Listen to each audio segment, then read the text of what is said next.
Leitura do livro Em Busca da Autoconfiança, Estrutura Emocional de Aço, capítulo 11, Erro.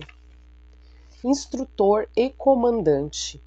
É muito melhor lançar-se à luta em busca do triunfo, mesmo expondo-se ao insucesso, do que fazer fila com os pobres de espírito que nem gozam muito e nem sofrem muito, porque vivem numa penumbra cinzenta que não conhece vitória e nem derrota.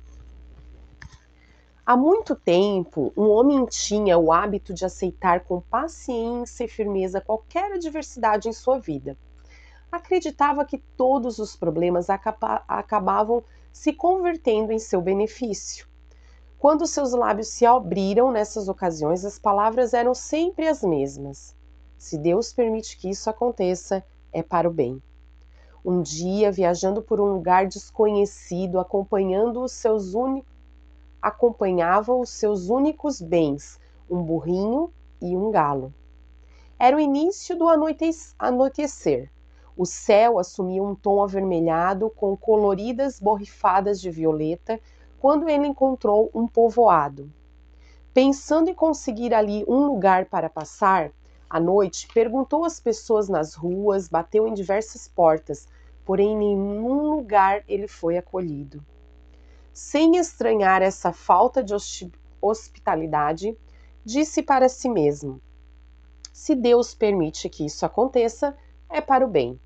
Caminhou então para fora do povoado com o burrinho e o galo, levando na mão uma lâmpada, o óleo com pavio de linho. No entanto, assim que entrou em uma escura floresta, uma rajada de vento gélido apagou a chama da lâmpada, deixando-o na escuridão. Se Deus permite que isso aconteça, é para o bem, disse ele, enquanto caminhava no meio das trevas, abrigando-se em um recanto. Encolhido e em silêncio de súbito, ouviu um rugido assustador que fez tremer o chão. Um leão atacou seu burrinho, arrastando-o embora. Se Deus permite que isso aconteça, é para o bem, ele falou. De repente, ouviu o som de algo se arrastando entre as folhas secas, que se acumulavam em torno dele e do galo.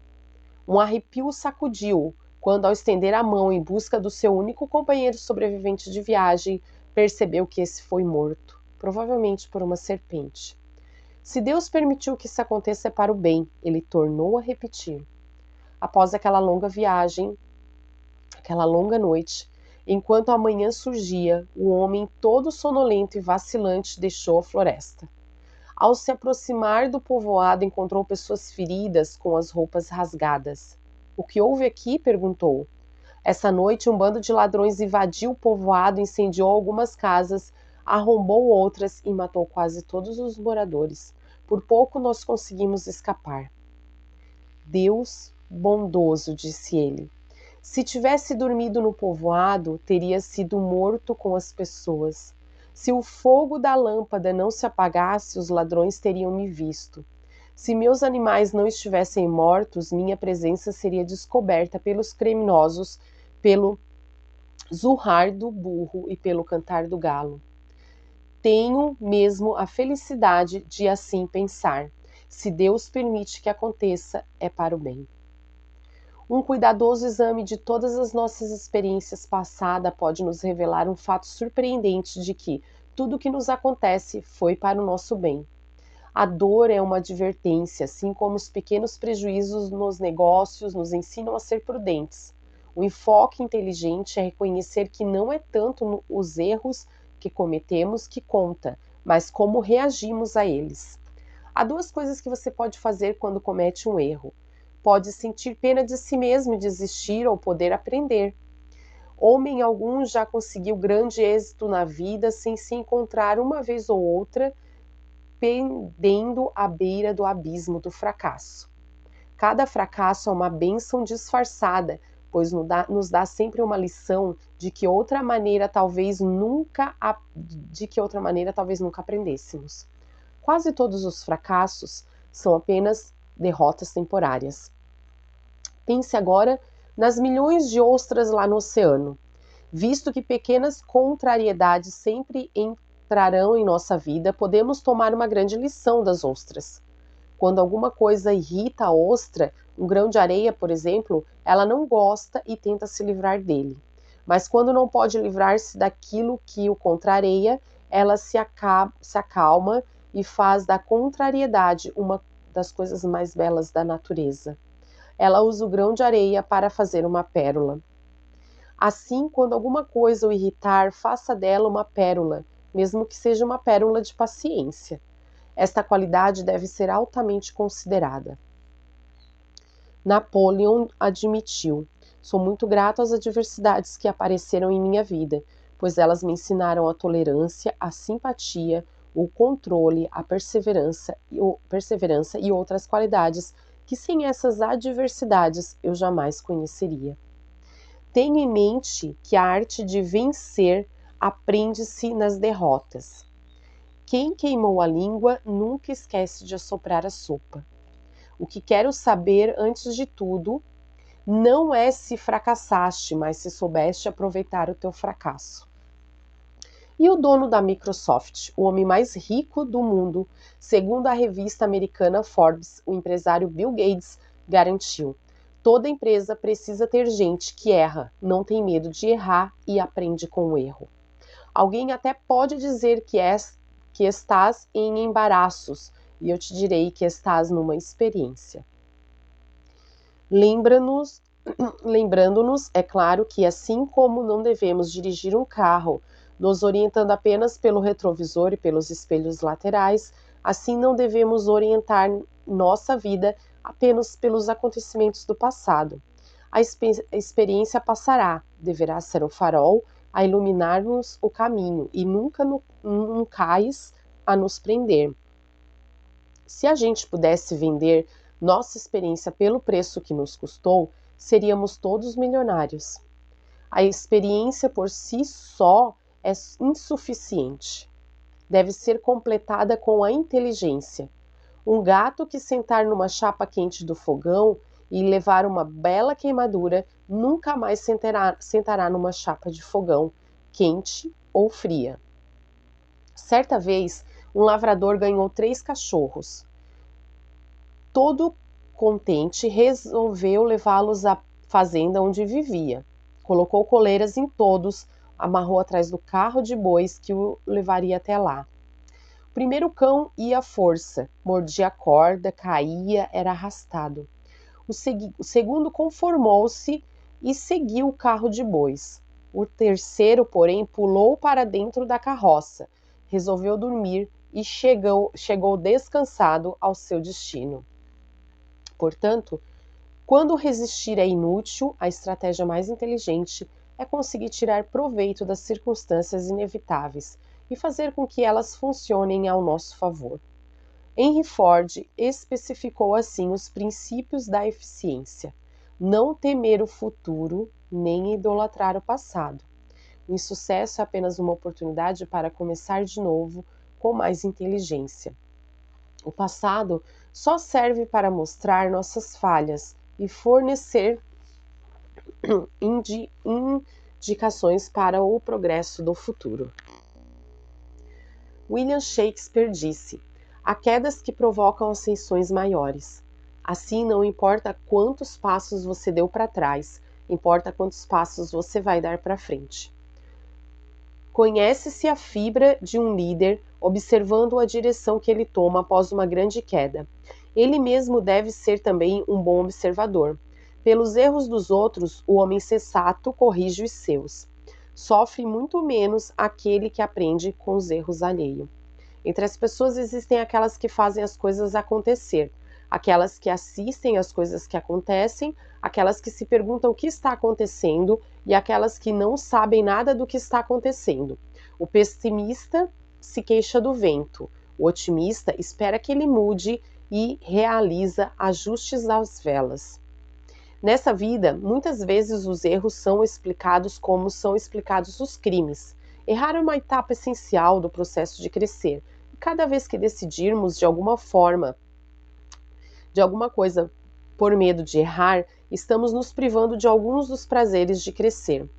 Um dos maiores erros que se pode cometer na vida é o medo constante de cometer erros. É claro, é triste falhar na vida, porém mais triste ainda é não tentar vencer. Portanto, qual o caminho da sabedoria?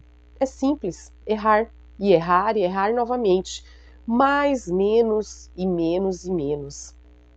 É praticamente uma lei na vida que quando uma porta se fecha para nós, outra se abre. A dificuldade está em que frequentemente ficamos olhando com tanto pesar a porta fechada que não vemos aquela que se abriu. Não encontre um defeito, encontre um caminho. Em vez de jogarmos pedras no passado, vamos aproveitar todas as pedras disponíveis para construir o futuro. A melhor roseira, afinal de contas, não é aquela que tem menos espinhos, mas a que produz as mais belas rosas. O homem de ação comete muitos erros, mas não comete o maior de todos, que é não fazer nada. O mal, quando bem compreendido, é reconhecido não como uma força ilimitada ou um princípio uno no universo, porém como uma passageira fase da experiência humana, e por isso serve de instrutor aos que têm vontade de aprender. Não há no mundo inteiro um só coração que tenha sentido o ferrão da dor, que nunca tenha sentido o ferrão da dor. Uma só alma que nunca tenha sido mergulhada nas águas turvas do desgosto. Uma só vista que não tenha derramado lágrimas ardentes e cegadoras, de uma angústia indivisível. Não há quem não cometa erros, e grandes homens cometem grandes erros. Quando o mar está tranquilo, todos os capitães navegam com igual maestria. Mas ao ser vítima de golpes profundos do infortúnio, só uma grande alma pode sofrer sem se queixar. Não há acidente tão desgraçado que uma pessoa hábil não possa converter em seu benefício. Todas as coisas têm seu lado cômico, e o que se parece mais difícil torna-se menos difícil com o riso. É mais fácil viver consigo e se aprender a rir de seus próprios erros. As lágrimas podem assim ficar reservadas tão somente para a sua simples tarefa de clarear a visão, e o indivíduo pode viver, rir e aprender. Como escreveu Fernando Sabino, no fim tudo dá certo. Se não deu, é porque ainda não chegou no fim. Espero que use o momento presente com a orientação das palavras deste livro para o primeiro voo que libertará do que lhe prende à terra e remonte em sua direção às alturas. E que de tudo fique três coisas: a certeza de que estamos começando, a certeza de que é preciso continuar e a certeza de que podemos ser interrompidos antes de terminar. Faça da interrupção um caminho novo, da queda um passo de dança, do medo uma escada, do sonho uma ponte, da procura um encontro. A pessoa autoconfiante é aquela que, quando alguém nas trevas grita por uma mão amiga, desafia o abismo tenebroso para o acudir. É aquela que é incapaz de destruir a vida de um inseto, mas, se necessário, enfrenta ferozmente um bando de leões encorajando alguém. É aquela que, diante do perigo, não trai a verdade, mas, se necessário, diante da traição e da injustiça, trai a mentira para salvar a verdade. Sábio é o homem que conhece alguma coisa sobre tudo, e tudo sobre alguma coisa. O mais sábio é aquele que estuda como se fosse viver eternamente e vive como se fosse morrer amanhã. Acredito que, se ainda temos a glória de acordar, levantar e pedir a Deus que nos dê forças para conseguir nossos objetivos, então falta pouco, falta apenas sermos dignos de sermos o que nós somos. Há centenas de anos, um grande navio cruzava o mar, roçando a superfície azul turquesa da água. O vento favorável soava como uma brisa, enfunava as velas enquanto ouvia-se o som de madeiras rangendo. O sol, ao se pôr, refletia como fogo líquido nas águas, pondo mansamente fim a outro dia. Tudo estava tranquilo e feliz a bordo, todos contentes e despreocupados. Súbito, noite adentro, o céu passou a assumir uma aparência tenebrosa. O vento mudou e uma terrível tempestade desabou, fazendo estremecer aquele enorme navio que se agitava agora, como uma indefesa casca de noz. Ondas de tamanho e forças descomunais se abateram sobre ele. Estamos perdidos, diziam todos. O único tripulante permaneceu calmo por todo o tempo em meio ao pânico geral. O menino de 7 anos, filho do comandante. Intrigadas, algumas pessoas se aproximaram dele e perguntaram: Incrível, menino, como é que você não treme de medo nesse momento em que a correnteza, o vento e as ondas apavoram a todos? Seus olhos grandes e claros se iluminaram. Por que ter medo? Meu pai está no leme. Uma pessoa feliz não é uma pessoa num conjunto de determinadas circunstâncias, e sim uma pessoa com um conjunto de determinadas atitudes. A receita para a perpétua ignorância é permanecer satisfeito com as suas opiniões e contente com seus conhecimentos.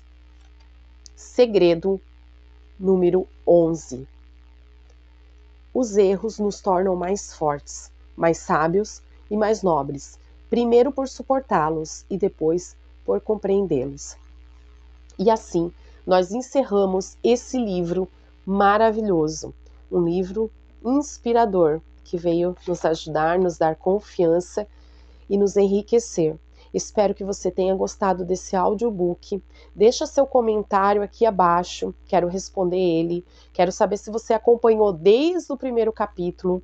Se não acompanhou, tem uma playlist aqui no canal, procura a playlist audiobook do livro Em Busca da Autoconfiança. E acompanhe o vídeo desde o primeiro capítulo, porque vale muito a pena. Já deixa o seu like aqui, porque contribui com o canal e me ajuda muito, tá bom?